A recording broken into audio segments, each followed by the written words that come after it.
It is no secret that I think the United States is facing a sovereign debt crisis in the coming years. I've spoken about this many times before and increasingly frequently lately. But what may seem counterintuitive to most is that this is actually bullish for the dollar, at least in the short term. This is because there are two paths in front of us. We are at a fork in the road before we get to the printer turning back on. And both of these paths push the dollar higher. If you don't know who I am, my name is Joe Brown and I run Heresy Financial University, where I teach active investors how to make more and lose less by learning how markets actually work. And if you're tired of not making any money, link is in the description below. So here's the mechanics of everything we're going to talk about in this video. Number one, debt is a promise to repay a certain number of dollars, or whatever currency the debt is denominated in. When rates are moving lower and lower and lower, it's easier to take on new debt and use that to pay off the old debt. In doing so, there are constantly more and more dollars in circulation as a result of more and more debt in existence. But when rates are moving higher, the exact opposite takes place. An existing debt load becomes harder to maintain. And so if that debt load is maintained, it sucks more dollars out of circulation from the higher interest, or you get deleveraging or you get defaults. Either way, the currency becomes more scarce. And all else being equal, when something is more scarce, it becomes more valuable relative to everything else. Just like when something becomes more abundant, it becomes less valuable relative to everything else. So how is this going to play out in real time in front of us? Most dollars don't exist. That's right. You go to your bank account and it says you have $10,000, $20,000 in there. You do not. Most dollars are in fact dollar IOUs. When you put those dollars from your paycheck or from a sale of a house or a sale of a stock, wherever those dollars come from, you put those in your bank account, they don't stay there. Your bank then takes those dollars, turns around and loans them out to somebody else. Your bank keeps some dollars in reserves,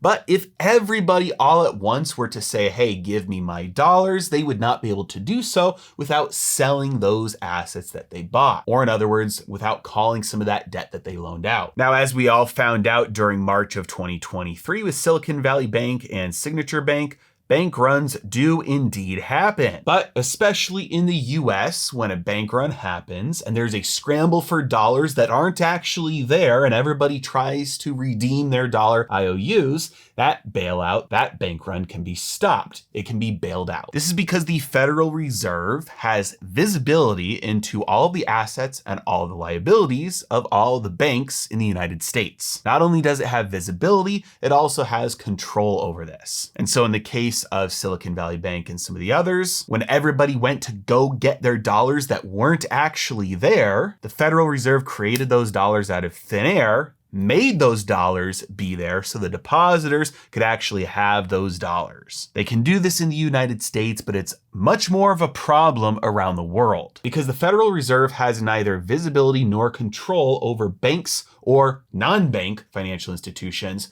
around the world. But everywhere around the world, they still use dollars and they still use dollar debt, which by some estimates, that global dollar debt is up to $65 trillion. Now, if something like Silicon Valley Bank were to happen in another country with another bank, let's say in Switzerland, like, I don't know, a giant financial institution like Credit Suisse failing, then the central bank would likely try and make that bank merge with another financial institution, or else they would have to do the bailout themselves. But unlike the Federal Reserve, other central banks in other countries cannot create dollars out of thin air, which means that if there were a domino effect, meaning one financial institution cannot pay out the dollars, which means the next financial institution can't get the dollars it needs to pay to the next person in line, and you have a domino effect of financial institutions falling over, central banks around the world may not have enough dollars in reserves to bail out the banks in their system. That is why the Federal Reserve has swap lines with other central banks so that if push comes to shove, the Federal Reserve can print dollars, get them to central banks,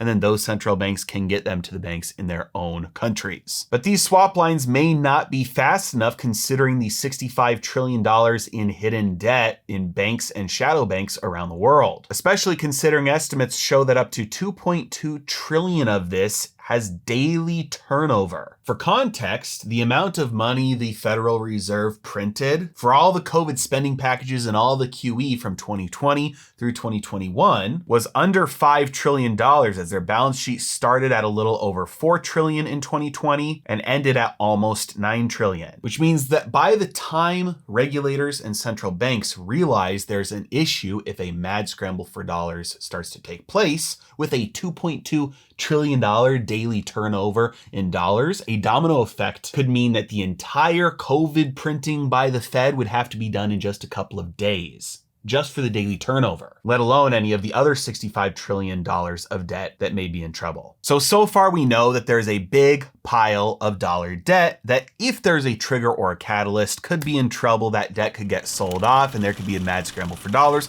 pushing dollars up. But is there any potential catalyst or trigger for this to happen? Well, one is simply the fact that interest rates are pushing higher and higher and higher for much longer and much higher than anybody expected. Now, so far the US economy has been able to withstand this, although it's a question as to how long this can last. But the rest of the world is not in as strong of a position as the US economy. Many other economies are far weaker. Yet, all those economies still have a bunch of dollar debt, which means that as painful as the more expensive debt is for the United States economy, it's even more painful for the rest of the world, especially Asia. Basically, you cannot tighten on the most over-leveraged global economy in history without something breaking. And we've seen little fractures appear, like in a cartoon where a big vat has building pressure and you see little cracks appear and steam starts to pop out side by side and they're trying to plug up the holes and it keeps on popping out more, but eventually a catastrophic break is gonna happen. And when it breaks, debt gets sold for dollars. So that's just one path. But we also have another path that will push dollars higher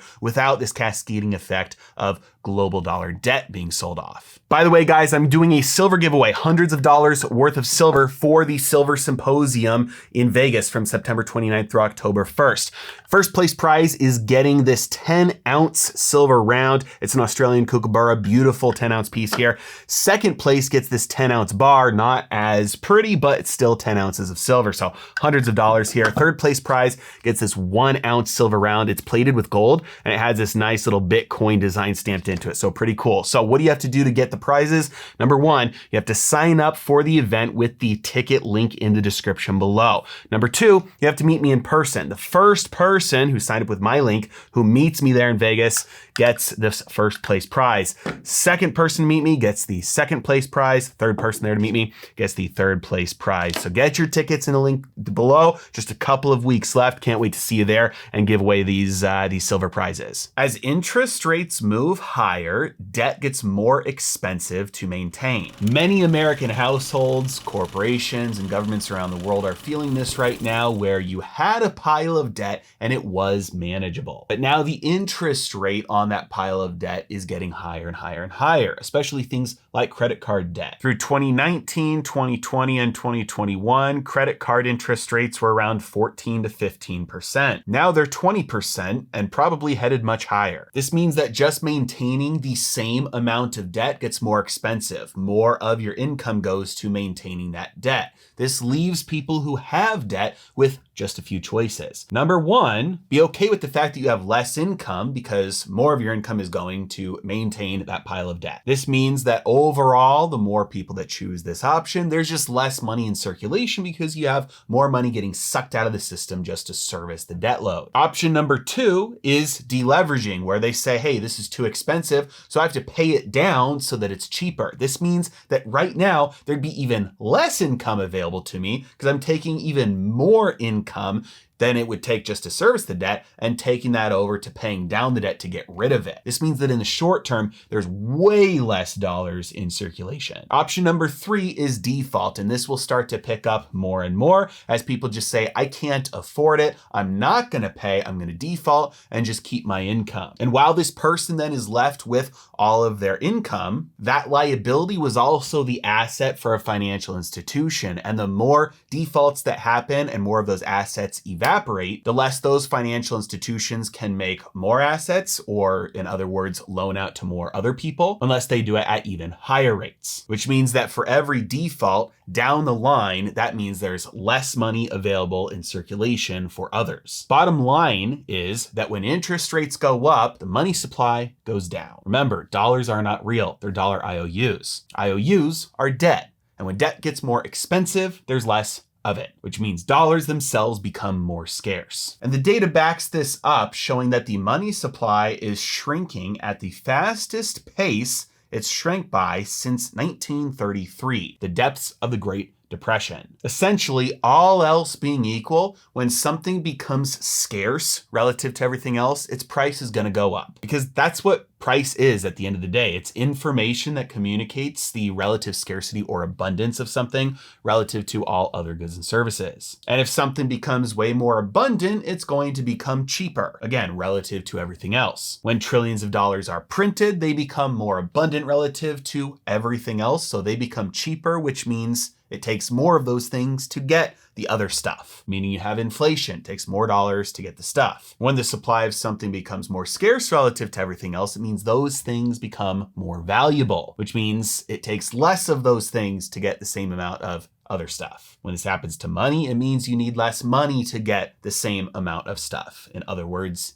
deflation. Now, we all know that the end game is printing, because when push comes to shove for the US government, if it gets to the point where they can't afford to pay their bills, when the interest portion on their debt is $2 trillion a year or higher, when their regular spending is $7 trillion, $8 trillion, $9 trillion, when their tax revenue is dropping from 5 to 4 to 3 to $2 trillion, and they have to borrow the difference of 4, 5, $6 trillion at 8, 9, 10% interest. And it gets to the point where they are simply not able to borrow enough to make those payments and they're facing default. We know that they will force, one way or another, the Federal Reserve to print to loan them the money instead. But until we get to this point, dollars are going higher, not lower. And this flip could actually be much farther down the road than most people expect. For more on how to keep your cash safe and your savings growing and your investments protected from crashes, visit